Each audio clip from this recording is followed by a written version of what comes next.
Mass హీరోగా 3 దశాబ్దాల పాటు వెండితెరపై స్టార్డమ్తో సందడి చేసిన రెబెల్ స్టార్ కృష్ణంరాజు గారికి, ఇంకా అదే ఇమేజ్తో కోట్లాది మంది అభిమానుల ఆరాధ్యదైవంగా వెలుగొందుతున్న మెగాస్టార్ చిరంజీవి గారికి బాక్సాఫీస్ క్లాష్ తక్కువ గ్యాప్తో వచ్చిన సినిమాల జయపజయాల గురించి ఈ వీడియోలో మాట్లాడుకుందాం. ఈ పోటీ వారి మధ్య కాదు, కేవలం వారు నటించిన సినిమాల మధ్య అని గమనించగలరు. ఇక మ్యాటర్లోకి వెళితే, తొలిసారి వీరి సినిమాల మధ్య పోటీ 1979లో వచ్చింది.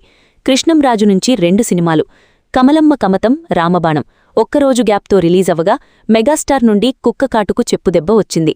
మార్చి 1న కృష్ణంరాజు నటించిన సినిమాలు రిలీజవడం జరిగింది. అయితే ఈ 2 సినిమాలు కూడా పరాజయాన్ని చూశాయి. ఇక చిరంజీవి నటించిన కుక్క కాటుకు చెప్పుదెబ్బ మార్చి 1నే రిలీజైంది. ఇది యావరేజ్గా రన్నైంది. ఇక రెండోసారి వీరి సినిమాల మధ్య అదే ఇయర్లో పోటీ వచ్చింది.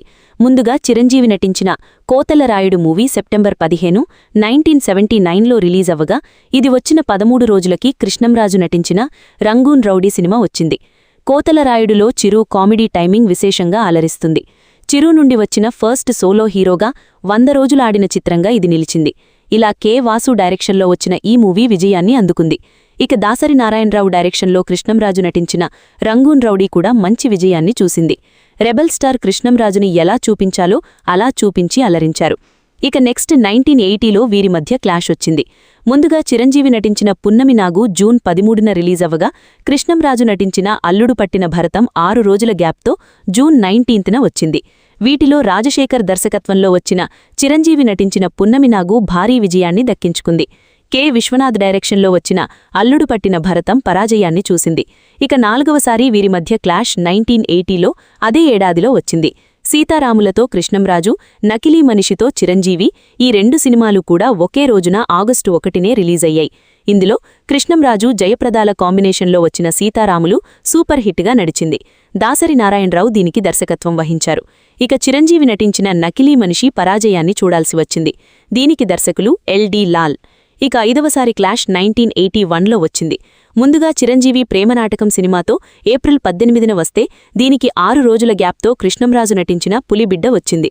ప్రేమనాటకం మూవీ బాక్సాఫీస్ వద్ద ఏమాత్రం రాణించలేక పరాజయాన్ని చూసింది. దర్శకులు కట్టా సుబ్బారావు. ఇక రెబెల్ స్టార్ నటించిన పులిబిడ్డ వి. మధుసూదనరావు డైరెక్షన్లో వచ్చి బాక్సాఫీస్ వద్ద మంచి విజయాన్ని దక్కించుకుంది. శ్రీదేవి ఇందులో హీరోయిన్. ఇక 6వసారి వీరి సినిమాల మధ్య పోటీ అదే ఏడాదిలో 1981లోనే వచ్చింది. చిరంజీవి జయప్రద నటించిన సినిమా 47 రోజులు సెప్టెంబర్ 3న రిలీజవగా, దీనికి 2 వారాల గ్యాప్తో కృష్ణంరాజు నటించిన రామలక్ష్మణులు సినిమా వచ్చింది. అయితే ఈ 2 కూడా బాక్సాఫీస్ వద్ద పరాజయాలనే చూశాయి. ఇక నెక్స్ట్ కృష్ణంరాజు నటించిన రామలక్ష్మణుల మూవీకి మరో చిరు సినిమా కూడా పోటీ ఇచ్చింది. అదే శ్రీరస్తు శుభమస్తు. ఇది 9 రోజుల గ్యాప్తో సెప్టెంబర్ 26న వచ్చి బాక్సాఫీస్ వద్ద హిట్ మార్క్ తెచ్చుకుంది. దీనికి డైరెక్టర్ కట్టా సుబ్బారావు. ఇక 8వసారి వీరి మధ్య 1982లో క్లాష్ వచ్చింది.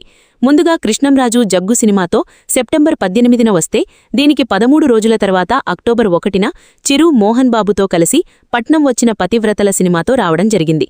జగ్గు సినిమా భారీ అంచనాలతో మంచి ఓపెనింగ్స్ అయితే తెచ్చుకుందిగాని పరాజయాన్ని చూడాల్సి వచ్చింది. Director P. చంద్రశేఖర్ రెడ్డి. ఇక పట్నం వచ్చిన పతివ్రతలు బాక్సాఫీస్ వద్ద కమర్షియల్గా హిట్ అందుకుంది. దీనికి డైరెక్టర్ మౌలి. ఇక 9వసారి వీరి మధ్య పోటీ 1982లో వచ్చింది. చిరు బంధాలు అనుబంధాలతో వస్తే, కృష్ణంరాజు ప్రళయరుద్రుడితో వచ్చారు. ముందుగా హెచ్.ఆర్. భార్గవ డైరెక్షన్లో బంధాలు అనుబంధాల మూవీ నవంబర్ 26న రిలీజైంది. ఇది బాక్సాఫీస్ వద్ద ఫ్లాప్గా మిగిలింది. ఇక దీనికి 2 వారాల తర్వాత వచ్చిన ప్రళయరుద్రుడు కూడా బాక్సాఫీస్ వద్ద పరాజయాన్ని చూసింది. దీనికి దర్శకులు ఏ. కోదండరామిరెడ్డి. ఇక 10వసారి క్లాష్ 1983లో వచ్చింది. కృష్ణంరాజు నిజం చెబితే నేరమా సినిమాతో వస్తే, చిరంజీవి ప్రేమ పిచ్చోళ్లతో వచ్చారు. ఈ 2 సినిమాలు కూడా 1983 సంక్రాంతి కానుకగా జాన్యువరి 14న రావడం జరిగింది. అయితే ఇవి 2 ఫ్లాప్గానే మిగిలాయి. ఇక 10వసారి మళ్లీ అదే ఏడాళ్లలో 1983లోనే వీరి మధ్య పోటీ వచ్చింది. ఇందులో కృష్ణంరాజు ఆగస్టు 11న కోటికొక్కడు సినిమాతో కృష్ణంరాజు రాగా, అదే రోజున చిరంజీవి మా ఇంటి ప్రేమాయణంతోన వచ్చారు. ఏదీ కూడా విజయాన్ని అందుకోలేకపోయింది. ఇక నెక్స్ట్ 12వసారి చిరంజీవి అల్లుళ్ల వస్తున్నారు సినిమాతో వస్తే, కృష్ణంరాజు బాబులుగాడి దెబ్బతో వచ్చారు.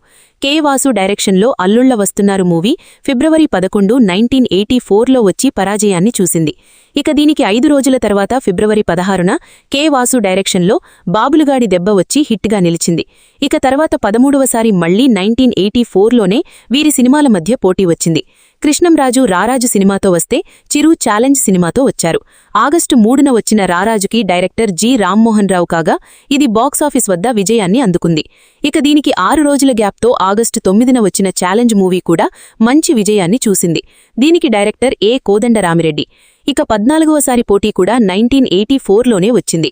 ముందుగా కృష్ణంరాజు భారతంలో శంకరావంతో వస్తే చిరు ఇంటి గుట్టుతో వచ్చారు. వి భాస్కర్రావు డైరెక్షన్లో భారతంలో శంకరావం సెప్టెంబర్ 5న రిలీజై బాక్సాఫీస్ వద్ద పరాజయాన్ని చూసింది. దీనికి 9 రోజుల గ్యాప్తో సెప్టెంబర్ 14న వచ్చిన ఇంటి గుట్టు యావరేజ్గా నిలిచింది. దీనికి డైరెక్టర్ కె బాపయ్య. ఇక 15వసారి క్లాష్ కూడా 1984లోనే వచ్చింది. ముందుగా కృష్ణంరాజు రౌడీ మూవీతో డిసెంబర్ 14న వచ్చారు. దీనికి వారం తర్వాత డిసెంబర్ 21న చిరు నటించిన రుస్తం సినిమా వచ్చింది. ఏ మోహన్ గాంధీ డైరెక్షన్లో వచ్చిన రౌడీ బాక్సాఫీస్ వద్ద పరాజయాన్ని చూసింది. ఏ కోదండరామిరెడ్డి డైరెక్షన్లో వచ్చిన రుస్తం యావరేజ్గా ఆడింది.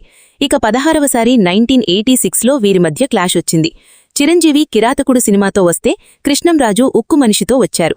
ముందుగా కిరాతకుడు మూవీ ఏ కోదండరామిరెడ్డి డైరెక్షన్లో జాన్యువరి 1న వచ్చింది. దీనికి 15 రోజుల గ్యాప్తో జాన్యువరి 15న ఉక్కు మనిషి వచ్చింది. రాజ్ భరత్ డైరెక్టర్. ఇక రిజల్ట్ చూస్తే ఈ 2 సినిమాలు కూడా బాక్సాఫీస్ వద్ద ఫ్లాప్గా మిగిలాయి. ఇక నెక్స్ట్ 17వసారి కూడా క్లాష్ 1986లోనే వచ్చింది. ముందుగా చిరంజీవి రాక్షసుడితో అక్టోబర్ 2న వస్తే దానికి వారం గ్యాప్తో రెబెల్ స్టార్ కృష్ణంరాజు అక్టోబర్ 9న తాండ్రపాపారాయుడితో వచ్చారు. ఏ కోదండరామిరెడ్డి డైరెక్షన్లో వచ్చిన మాస్ ఎంటర్టైనర్ రాక్షసుడు బాక్సాఫీస్ వద్ద సూపర్ హిట్ కాగా దాసరి నారాయణరావు డైరెక్షన్లో వచ్చిన తాండ్రపాపారాయుడు మూవీ హిట్గా నిలిచింది. ఇక 18వసారి 1987లో వీరి మధ్య క్లాష్ వచ్చింది. కృష్ణంరాజు సర్దార్ ధర్మన్న సినిమాతో మార్చి 22న వస్తే దీనికి 5 రోజుల గ్యాప్తో మార్చి 27న చిరంజీవి ఆరాధనతో వచ్చారు. భైరశెట్టి భాస్కర్రావు డైరెక్షన్లో వచ్చిన సర్దార్ ధర్మన్న మూవీ బాక్సాఫీస్ వద్ద యావరేజ్ కాగా ఇక భారతీరాజా డైరెక్షన్లో వచ్చిన ఆరాధన బాక్సాఫీస్ వద్ద పరాజయాన్ని చూసింది. ఇక 19వసారి అదే ఏడాళ్లలో 1987లోనే క్లాష్ వచ్చింది. చిరంజీవి చక్రవర్తి సినిమాతో జూన్ 4న వస్తే ఆ తర్వాతి రోజున జూన్ 5న కృష్ణంరాజు బ్రహ్మనాయుడుతో వచ్చారు. చిరంజీవి చక్రవర్తి సినిమా బాక్సాఫీస్ వద్ద యావరేజ్ కాగా దాసరి నారాయణరావు డైరెక్షన్లో వచ్చిన బ్రహ్మనాయుడు కూడా అంతగా ఆదరణ పొందలేకపోయింది. ఇక 20వసారి 1988లోనే చిరంజీవి రుద్రవీణతో వచ్చారు. కృష్ణంరాజు అంతిమ తీర్పుతో వచ్చారు. కె బాలచంద్ర డైరెక్షన్లో రుద్రవీణ మార్చి 4న రిలీజై పరాజయాన్ని చూడగా దానికి 2 వారాల గ్యాప్తో జోషి డైరెక్షన్లో వచ్చిన అంతిమ తీర్పు బాక్సాఫీస్ వద్ద కృష్ణంరాజుకి ఘన విజయాన్ని అందించింది. ఇక నెక్స్ట్ మళ్లీ 1988లోనే వీరి సినిమాలు బాక్సాఫీస్ వద్దకు దూసుకొని వచ్చాయి. ముందుగా పృథ్వీరాజు సినిమాతో కృష్ణంరాజు మే 27న వస్తే దీనికి 2 వారాల గ్యాప్తో చిరు ఖైదీ నంబర్ 786గా వచ్చారు. వీటిలో పృథ్వీరాజు పరాజయాన్ని చూడగా ఖైదీ నంబర్ 786 హిట్గా నిలిచింది. చిరు ఇమేజ్ని పెంచింది. ఇక 22వసారి మళ్లీ వీరి మధ్య సినిమాల పోటీ 1988లోనే వచ్చింది. ముందుగా చిరంజీవి ఆగస్టు 4న ఏ కోదండరామిరెడ్డి డైరెక్షన్లో మరణమృదంగం సినిమాతో వస్తే దీనికి 8 రోజుల గ్యాప్తో ఆగస్టు 12న ప్రచండ భారతం సినిమాతో కృష్ణంరాజుగారు రావడం జరిగింది. ఎం ప్రభాకర్ డైరెక్షన్లో వచ్చింది ఈ సినిమా. వీటిలో ఏదీ కూడా బాక్సాఫీస్ వద్ద విజయాన్ని అందుకోలేకపోయాయి. ఇక 23వసారి కూడా క్లాష్ అదే ఏడాళ్లలో వచ్చింది. ముందుగా చిరంజీవి యుద్ధభూమి సినిమాతో వస్తే కృష్ణంరాజు ధర్మతేజతో వచ్చారు. కె రాఘవేంద్ర డైరెక్షన్లో యుద్ధభూమి నవంబర్ 11న రాగా పేరాల డైరెక్షన్లో కృష్ణంరాజు ధర్మతేజ వారం గ్యాప్తో నవంబర్ 18న వచ్చింది. ఈ 2 సినిమాలు కూడా బాక్సాఫీస్ వద్ద స్కోర్ చేయలేకపోయాయి. 24వసారి 1989లో ముందుగా కృష్ణంరాజు మూవీ శ్రీరామచంద్రుడు మార్చి 10న వచ్చింది. దీనికి 13 రోజుల గ్యాప్తో మార్చి 23న మెగాస్టార్ నటించిన స్టేట్ రౌడీ వచ్చింది. ది భాస్కర్రావు డైరెక్షన్లో వచ్చిన శ్రీరామచంద్రుడు బాక్సాఫీస్ వద్ద పరాజయాన్ని చూసింది. విజయ్ బాపినీడు డైరెక్షన్లో వచ్చిన స్టేట్ రౌడీ హిట్ని చూసింది. ఇక 25వసారి వీరి మధ్య 1991లో ముందుగా కృష్ణంరాజు కృష్ణగారితో కలిసి ఇంద్రభవనం సినిమాతో వచ్చారు మే 3న. ఇక దీనికి 6 రోజుల తర్వాత మే 9న megastar mass commercial film Gang Leader సినిమా వచ్చింది. కృష్ణ డైరెక్ట్ చేసిన ఇంద్రభవనం పరాజయాన్ని చూసింది. విజయ్ బాపినీడు డైరెక్షన్లో చిరు నటించిన గ్యాంగ్ లీడర్ తెలుగు సినీ చరిత్రలో కొత్త రికార్డుల్ని క్రియేట్ చేసి ఘన విజయాన్ని దక్కించుకుని ఇండస్ట్రీ హిట్గా నిలిచింది. ఇక మళ్లీ 1994లో కృష్ణంరాజు వినోద్ కుమార్తో కలిసి అందరూ అందరితో వస్తే చిరు ఎస్పీ పరశురాంతో వచ్చారు. జూన్ 2న వచ్చిన అందరూ అందరే బాక్సాఫీస్ వద్ద ఏమాత్రం స్కోర్ చేయలేకపోయింది. ఇక 2 వారాల గ్యాప్తో వచ్చిన చిరు ఎస్పీ పరశురాం కూడా పరాజయాన్ని చూసింది. మళ్లీ 1995లోనే వీరి సినిమాల మధ్య పోటీ వచ్చింది. కృష్ణంరాజు సుమన్తో కలిసి లీడర్తో వచ్చారు ఫిబ్రవరి 25న. దీనికి 9 రోజుల గ్యాప్తో చిరు అల్లుడా మజాకాతో వచ్చారు. పిఎన్ రామచంద్రరావు డైరెక్ట్ చేసిన లీడర్ మూవీ యావరేజ్ కాగా ఈవీ సత్యనారాయణ డైరెక్షన్లో వచ్చిన అల్లుడా మజాకా బాక్సాఫీస్ వద్ద సూపర్ హిట్గా నిలిచింది. ఇక చివరిగా 28వసారి కూడా వీరి మధ్య క్లాష్ 1995లోనే వచ్చింది. చిరు బిగ్ బాస్ సినిమాతో వస్తే కృష్ణంరాజు సింహగర్జనతో వచ్చారు. విజయ్ బాపినీడు డైరెక్ట్ చేసిన బిగ్ బాస్ జూన్ 15న వచ్చింది. ఇది బాక్సాఫీస్ వద్ద పరాజయాన్ని చూసింది. ఇక అజయ్ కుమార్ కేతనే డైరెక్షన్లో వచ్చిన కృష్ణంరాజు సింహగర్జన మూవీ జూన్ 23న వచ్చింది. ఇది కూడా బాక్సాఫీస్ వద్ద పరాజయాన్ని చూసింది. ఈ వీడియో మీకు నచ్చుతుందని ఆశిస్తూ ఈ వీడియోకి ఒక లైక్ చేయండి, షేర్ చేయండి.